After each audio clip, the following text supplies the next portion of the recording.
What's up guys, so going over the final verdict for Argenti might be slightly late. However, if some of you are still waiting to see whether it is worth pulling for him or not, you will want to hear me out on this one. But before that, please consider subscribing to the channel for more Honkai content and drop a like if you enjoyed this video. Okay, Argenti right off the bat has exceeded expectations in terms of how great of a DPS he is. He simply hits insanely hard, however that's the only thing he kinda does. Now, not saying that's a bad thing, as that's the most important thing you would want from a DPS character on your account. You just want them to hit some great numbers. But if you're someone that likes a bit of complexity to a character like Jingliu, he would not satisfy that requirement. That being said, the multiplier for Argenti's ult is quite insane. And now also, we are able to see exactly what it was meant by Argenti using extra energy that will allow him to use a more powerful ultimate. Once Argenti's ult meter is filled up, you can kind of see a ring going around the meter that you will need to fill up. And once you do, you will reach max potential for the ult. So you can consider Argenti's ult as 2 ultimates worth of damage in one ultimate essentially. As hard hitting as the ultimate is, it is more like a double-edged sword.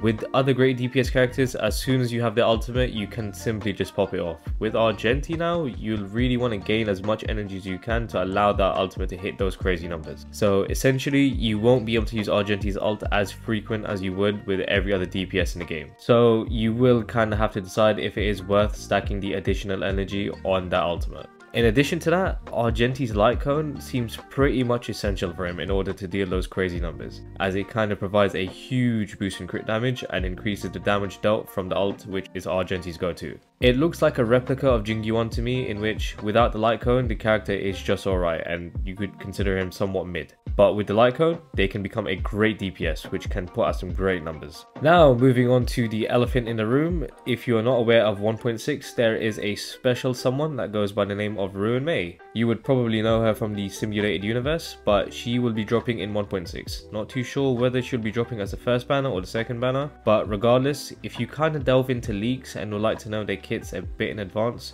so you know where of course the value is at, just know her kit is shaping to be absolutely busted. Ruin Mei has the potential to be one of, if not the best support in the game. Now, if that's right after Argenti leaves, it's going to be tough to pull for her. Not impossible, but for someone like Ruin Mei, you would want as much of a chance as possible to pull her. There would be plenty of DPS characters come out later on, and the unfortunate thing is, DPS characters are quite quickly replaced by stronger DPS characters. Supports last the longest in games like StarRail. Bronya, for example, she released on launch and is still the best support character in the game. Also, another reveal of recent from StarRail is BlackSwan and Acheron. From my guess, I believe these characters would be the banners for 2.0. Similar to GenshinImpact, it went straight from 1.6 to 2.0, and to kick it off with a bang, they will be probably dropping these 2 amazing looking characters. Now, BlackSwan has had a kit floating around the internet for quite some time, and let's just say she is one I would definitely want to be picking up. If you're a Kafka main and like the dot team, just letting you know she does have potential, so do not sleep on her. And then they have Acheron, which they only teased slightly.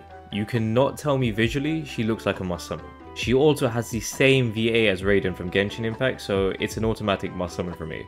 I have no clue about her kit, but judging from the huge katana on her back, she seems like she'll be a DPS character. And hopes are that she'll be an absolutely busted DPS. And for me, I kind of want all 3, so my luck will really need to kick in when these banners drop. Argenti overall is still a really good DPS and does fill that role perfectly, as he deals an insane amount of damage. But as always, it really depends on you and your account. If you are still somehow lacking a solid DPS, maybe you have picked up the game quite late, then fair enough. Picking him up wouldn't be the worst idea. Also, they are the 4-star characters in the banner, and they hold great value for someone that has started recently, as you are getting Hanya and Asta, which are great supports, and Lynx being an amazing healer. However, if you are able to hang on somewhat, I really do believe they are going to do some greatness with Acheron.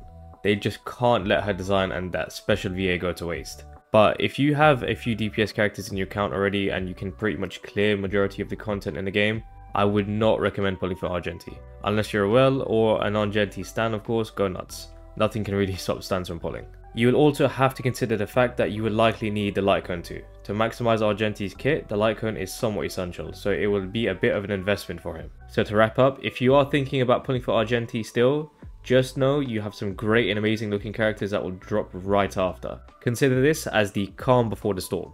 With that, I hope you guys did enjoy the video. If you guys did, please consider subscribing to the channel and drop a like if you guys did enjoy. Also leave a comment on what you think about the upcoming characters and Argenti as well. And yeah, hope to catch you guys later.